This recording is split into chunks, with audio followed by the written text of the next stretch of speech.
பெரியநாயக்கன்பாளையம் அருகே கல்லூரி பெண்களின் டூவீலர் மீது மோதிய கார். பதபதவைக்கும் சிசிடிவி காட்சிகள். அந்தரத்தில் தூக்கி வீசப்பட்ட மாணவி. கோவை பெரியநாயக்கன்பாளையம் அடுத்துள்ள கூடலூர் கவுண்டம்பாளையம் நகராட்சிக்குட்பட்ட பாலமலை ரோட்டில் தனியார் கல்லூரியில் படிக்கும் மாணவிகளான 19 வயதான ரீனா, கிருத்திகா ஆகியோர் டூவீலரில் வந்துள்ளனர். அதில் ரீனா ஹெல்மெட் அணிந்து வந்துள்ளார். அவர்கள் முன்னால் திருமாலூர் நாயக்கன்பாளையத்தை சேர்ந்த 53 வயதான ஆறுச்சாமி என்பவர் மோபட்டில் வந்துள்ளார்.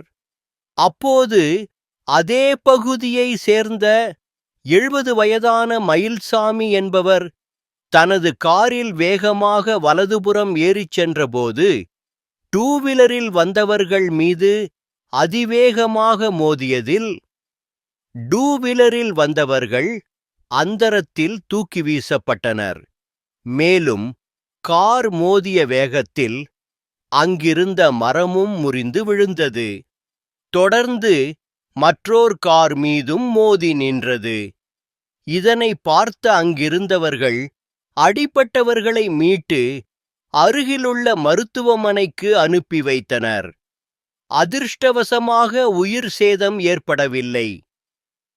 பொதுமக்கள் போதையில் இருந்த கார் ஓனர் மயில்சாமியை பிடித்து பெரியநாயக்கன்பாளையம் காவல் நிலையத்தில் ஒப்படைத்தனர்.